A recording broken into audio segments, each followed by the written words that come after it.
Hi everyone, I'm Drunvalo Melchizedek, and we're here today for questions and answers again. And only this time, we're going to do it a little differently. We're going to actually use YouTube and email questions that you've sent in so we can see the person that's asking the question. It'll be more interesting, I think. And so the first question coming up will be in just 1 second. Hi Drunvalo, I'm Jonas from Switzerland. So first, thank you very much for the great body of knowledge and information that you provide and you share with all people all over the world. Thank you very much. We really do appreciate it. So I have a question in regard to human ascension to the fourth dimension. And you probably answered these questions in interviews before, but there is a point that I still don't have a good grasp on.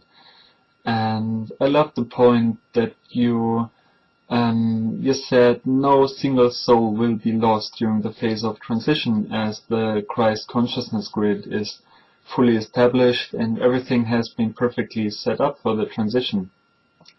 Nevertheless, you stated in one of your last interviews that the Merkaba is a must-have to be able to move to the next dimension. So my question is, at which point do people which did not establish their Merkaba during their lifetime remember and develop it? Is it when they leave their physical body, when they die in the third dimension? Or do they first move on to the eighth overtone or the fourth dimension and remember and develop it there? You once said that the 8th to 10th overtone of the fourth dimension works like a melting pot, and so humankind would reunite at that level, and then we move on as one entity on our journey to, through the next dimensions. So thank you very much for elaborating this point once more, and thank you very much for all of your work. Okay, well, thank you, Johannes. That's a multi-level question, and I realize if I did say there's something I said that he said that is not correct, and when I get there, I'll say that. But I think what I'll do is just kind of present this all over again. Right now, everything is set up. Everything is ready for ascension. If there is anything left over that we need to do, I'm not sure what it is. We're just waiting for Mother Earth to make the move to begin everything, and it's really up to her when she does that. We don't know when she's going to do that. It's really a very personal thing to her. But what happens is once this mass ascension of the planet begins, there's three. Right now, there are three possibilities. One of them is that you're going to go through ascension, which is what I'm teaching out to the world right now, and that in that particular method, you understand how everything works within the body. You've connected your heart to your brain. All your beams of light are out, your third eye is open, and you are functioning in a way that is really above normal human consciousness. And from that point of view, you can consciously die. In other words, when the moment is right, you simply connect all those things and you make a breath, a very special breath, which I used to call the 18th breath. It's a little more involved than that. And when you do that, you just simply disappear out of the room. I believe there's going to be a pretty good flash of light associated with that, and you're gone. And in so doing, you're going to go to the 12th overtone. He said the 8th, 9th, and 10th. If I said that at any time, it was a mistake, and I'm sorry. It is the 10th, 11th, and 12th overtone of the fourth dimension that we're going to enter into. And people that ascend are going to go into the 12th overtone. The other possibility is that you resurrect, and there will probably be many Christians that will choose that because that's what they've been taught. And it's another form of consciously dying, where you go from you die, and in Jesus' point of view, he was, basically killed, And it doesn't matter how you die, whether you're run over by a truck or you're blown up or anything else. It doesn't really make any difference. You die. And when you die, immediately after death, there's about a period of about 2.5 days to 4 days that you have to transcend into the next level of existence, which in this case would be the 11th overtone of the fourth dimension. When you die doing that, right before you start to actually make the movement into those levels of existence, when you're letting go of your body, and you're making the movement into that 11th overtone of the fourth dimension, at that moment you recreate your body and bring it with you. Now, the person who does the Ascension automatically does that. They'll bring their body with you. When you get into the 12th overtone, you're going to be in this body, but you're going to be in a world that you may not understand. But in the resurrection process, it is almost identical, except that you recreate your body. How can you do this? Well, the body is not what we think it is. Most humans think it's a physical thing, and that when we die, we leave it here and we go on. But that's not the case. The body actually is an image that is produced from within human consciousness. And a person who is doing resurrection knows that. That's part of their training. They understand that the body is an image, and in so doing that, they recreate it as an image, and they recreate the body exactly as it is now, and they go on. The other people, which is going to be the vast majorities of the people that are on Earth right now, what they're going to do is they're just simply going to die in the normal way. But everything has been set up in such a way that when they die, when they get to, which will be the 10th overtone of the fourth dimension, when they get there, they will then be taught, basically, how to recreate their body so that they can stay there. And it's a process that has not ever really been done before, but it's been done before in other areas of the universe before. It's not anything new, and they know exactly how to do it. I don't anticipate any problems in this at all. There may be a few, and if they are, those individuals will be taken care of easily through the higher intelligence that will be helping them through this process. There's one last area of that question that you asked, and it has to do with the Merkaba. Just to get this clear, in order to ascend, you must have your Merkaba. If you don't have that, you can't ascend. It's also true with resurrection. You must have the Merkaba knowledge and your Merkaba put around you in order to resurrect. I know the Christians don't talk about this, but Melchizedek consciousness knows that that's true. You can't make this transition without it. If you don't have your Merkaba with you, you can't do either one of those two things. But you know how to die. That's pretty easy to do. And in the dying process, when you get to the other end of all of this, there is going to be people there that are prepared for you, and they will teach you everything you need to know really fast. You can learn things there that would take years here, that could take seconds there. They will teach you everything you need to know really fast, and you will be able to remain there because of the work that they're going to do to solidify you through your Merkaba. Nobody should worry about this stuff. I mean, really, it's all covered. Do the best you can. Do the best one. Do the one that you're attracted to. If you feel like resurrection is the best one that you want to do that one. If you want to do ascension, do that one. If you're not sure what to do, go ahead and just die. It doesn't matter. It really doesn't make any difference. You're all going to end up on either the 10th, 11th, or 12th overtone, and then, like Johannes said, there's going to be a blending once we're all on the same page.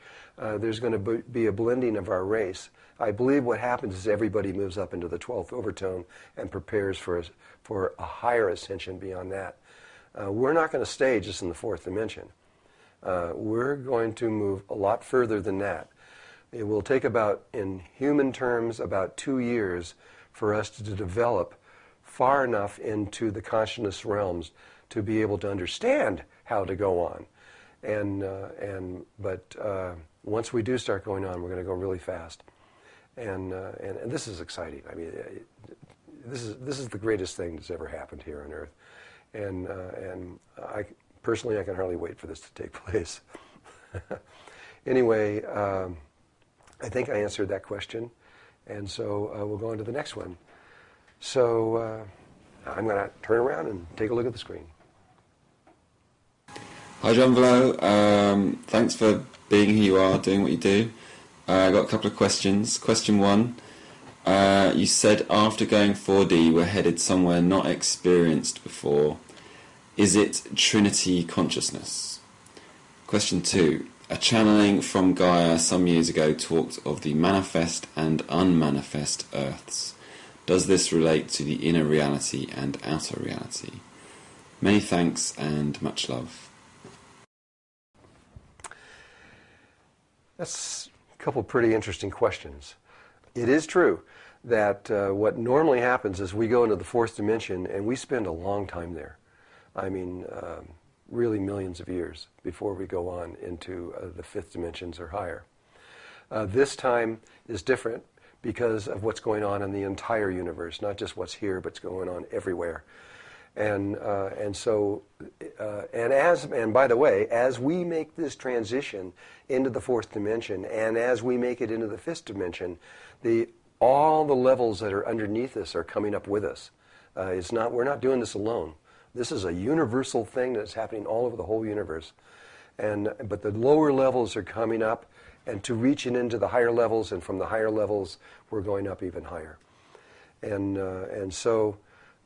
In terms of are we going into a place we've never been before? Yes. We've been in the fourth dimension because when we die, we go into the fourth dimension, and when we resurrect, we come back from the fourth dimension back to the third to get another body so we can try this all over again and learn how to die consciously. This is the end of this whole process. This time we're all going to be learning how to go up higher into the fourth dimension, understand this. Eventually we'll all end up in this one place where we will all be on the same page, at which point we're going to go into the fifth dimension. This is formlessness. We're going beyond polarity consciousness totally, and we will become the universe. There will not be an individual in the way that we think of things now. We're going to change radically to another level of existence, and we are going to continually change over 100,000 times into other levels of existence that nobody on Earth has even any idea about. I mean, maybe somebody, but definitely governments and people like this and religions don't have any idea. And we're going into much higher levels, and from there we're going to transcend into another level of existence that is outside of all knowing from where we are now. This is a huge blessing for us. So I hope that answers your question. We are going to somewhere where we definitely have never been before. If they're saying the manifested and unmanifested Earth, there is that, but there's many ways of looking at that. You could be talking about parallel worlds, which is an idea that science has come up with, and whether or not that is actually real from a scientific point of view, they don't know. They're still trying to understand that. But from another level, from a level that we know is true, having to do with the inner worlds and the outer worlds. Right now, science has no understanding of this at all. But the stars that we see outside of when you take the Earth, here's the Earth, and you got all these stars that go outside the Earth in all directions and goes on for infinity, that is one of the manifested Earths. But inside of the Earth is another set of stars that is identical to those that are outside here, but has different laws associated with them. And in that place, there is another Earth. And I've experienced this directly, and I know it for certain, but science has no awareness of this. And there are two planets, one that we're on now, and there is another one that appears the same, it is identical, and it is interconnected. And so I don't know if that helps you at all, but that's the best I can do to answer that question.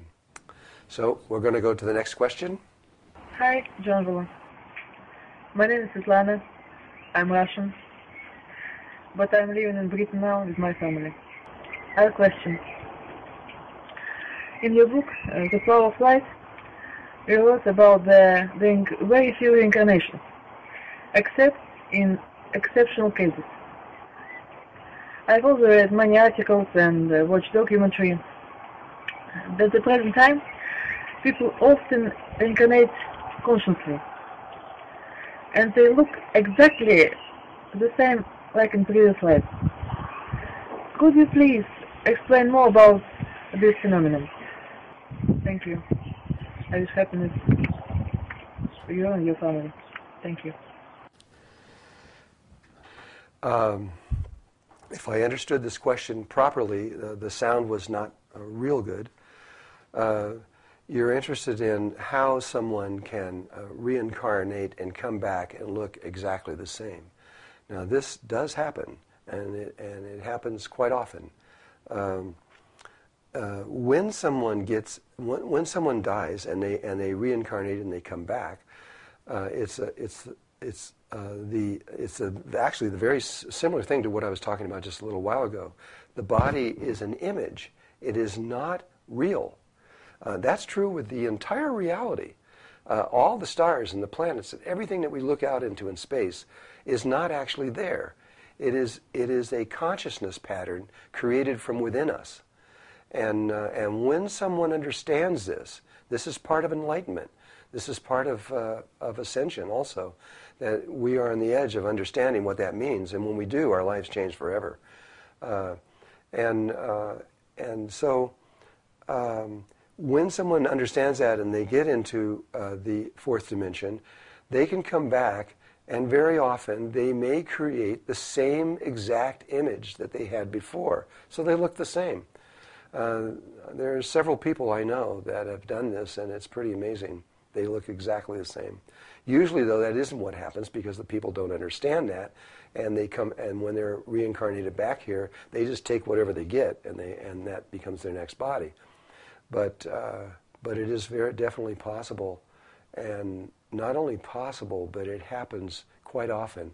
But in order for the person to do that, this is something kind of necessary to know. In order for the person to be able to recreate their body exactly the way it was in the last time, they have to have the knowledge and understanding of how that works. They have to understand that it's an image and that they can recreate it. And that usually takes a very high person, someone who has a great deal of consciousness before they're able to do something of that nature. I hope I answered your question. So let's go to the next question. Hello, Drunvalo. My name is Jeremy. I live in Belgium, Europe. I first would like to thank you for all you give to us. It's wonderful. I have two questions. My first question is, what is the difference between the sacred space of the heart and the tiny space of the heart? Okay, let's hold that there. The question is what is the difference between the sacred space of the heart and the tiny space of the heart? There definitely are two different regions of consciousness within the heart, and one is inside of the other. So the sacred space is bigger and it's external, and the tiny space of the heart is a smaller space that's inside of that. It's actually a toroidal field. Stanford, through heart math, was able to map that It's a magnet. There's a magnetic field that goes around the body. It's a torus. It comes from the heart. It's huge. It's about 8 to 10 feet in diameter, and that field is being generated by the sacred space of the heart. There's another toroidal field inside of that big field. There's another one that's much smaller, and that field is being generated by the tiny space of the heart. And so you can actually see by looking at what Stanford has discovered, if you look at the nature of how they are, one inside of the other, then you have a very good idea and understanding of how they are physically inside the body. When a person learns about this sacredness within themselves, and they travel and they leave their brain and they go down inside the sacred space of the heart, to get to the tiny space, they always have to pass through the sacred space first, because that's the outer field. And to get into the outer field, you have to pass into that one and then go into the tiny space, because it's contained within the outer one. And so that's the nature of the reality around our heart. And so I hope that helps to understand that. Okay, let's go to the second question he has to ask. And my second question is, what is the difference between making a program to the Merkaba and living the whole process of creation through the tiny space of the heart? I hope you Okay, explain thank you. something. That was a really good question. When you program the Merkaba, so you have an external field, for those of us that understand this. This is huge. It's about 55 to 60 feet in diameter, much bigger than the one we were talking about with the heart. And when you go in, as soon as that is developed around you, immediately you can begin to program the Merkaba. Programming the Merkaba is just like programming a crystal. You tell it to do something, you hold the crystal, and you look at the crystal and you tell it to do something, and it'll start doing it immediately. It won't give you a bad time and say, well, maybe I'll start tomorrow or anything else like that. It starts up instantly and it just starts doing it. Your Merkaba is also a crystal. It is a crystalline structure that's around your body. It's very geometrical forms, and they're counter-rotating. You got part of them going one way and part of them going the other way, creating this field. And when you look at your Merkaba field, or you think about it, you put your attention on it, and you ask it to do something, it will. And it will just do that function. So if you ask it to block out, say, all the Hartmann lines, energy field lines, say, that are in the earth that are negative for human beings, and you tell it to block those out, it just will block those out. That is the nature of the Merkaba. But when you talk about going into the tiny space of the heart and creating, that is an entirely, totally different thing. In there, you must have your Merkaba in order to do that, and so the person has already developed that and already understands it. But to go into the tiny space of the heart, that is where all things in existence came from. Everything that has an existence came from the tiny space of your heart, because your heart is one with all the tiny spaces of all living things that have hearts in existence. And that is where all creation came from. And so that's a whole different process. It would take a long time to explain that process, but it is a creation process. And so from there, you can create things out of nothing. Look, the CD, The Secret, that was developed and went around the world and made over $1 billion, just about. A lot of money. I don't know how much it was. It was outrageous. That gave you a way of creating from the brain, which is extremely dangerous. And anyone, even if you've learned how and you know how to do it, I tell you right now, don't do it. You're going to be sorry. Because whatever your brain is polarized, and whatever you create from your brain is going to You're going to get what you want if you understand how creating from the brain works, but you're going to get what you don't want coming back from here, and it does not make it worth it. It is a very poor way of creating. But if you create from the heart, it is a unity consciousness field. It does not create both a positive and a negative field. It only creates the positive field, and you can create from there all you want. It's okay. If you do create from the tiny space within your heart, that is a proper way of doing it, but it is not the same as creating from the Merkaba. The Merkaba doesn't create things; it just simply will do things for you. It will protect you. It will give you. It will simply do things that you want it to do for you, but that's not creating. That's just it's like a servant or someone that is helping you. When you're creating from your heart, you are actually taking from the void and creating something that has never existed before and bringing it back out into reality. And it's a totally different thing. Science sees that's how the entire universe came out of a speck so small that it cannot even be seen, and it came out of the void, and the whole universe came out of that. Now, you can continue to use that process on smaller levels if you so wish, and if you really truly understand what you're doing. Okay, let's go to the next question. Hi, I have a question. I got a bodywork reading the other day, and I was told that I had several spirit guides that were not human, and they were Arcturian.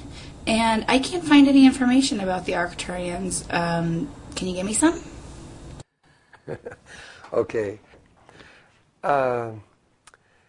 Well, the Arcturians are one of the energy fields, star systems that are connected to Earth. There are many others. The primary one is Sirius and then the Pleiadians.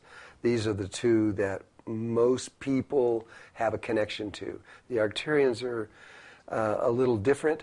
They are far more advanced than the Sirians, and the Pleiadians at this moment are just learning how to go into the levels of consciousness that the Arcturians have been in for a long time. And so from this point of understanding, the Arcturians are much higher. And they don't usually work with too many people on Earth because if they're working with you, you must be a pretty advanced soul because the kinds of things that they're involved in they're light beings. They function from a level that we can't really discuss very much because it's outside of human understanding. Even if we did put it into words, it still wouldn't mean much. And so they are creators. Like we can say that they are creators functioning from the void that are able to create their realities as they go, second by second. Every breath that they're breathing, they are creating the entire reality. And they know it, and they're fully aware of it. And they know how to do it. So if this is true, and the reading is true, this is a great blessing to have the Arcturians work with you. So I hope that helps you. Okay, that's the end of the questions this time around, and thank you very much. But I ask you, please send more questions. We only got a few this time, and we would like to have a lot more, so we can have a better and longer show for you.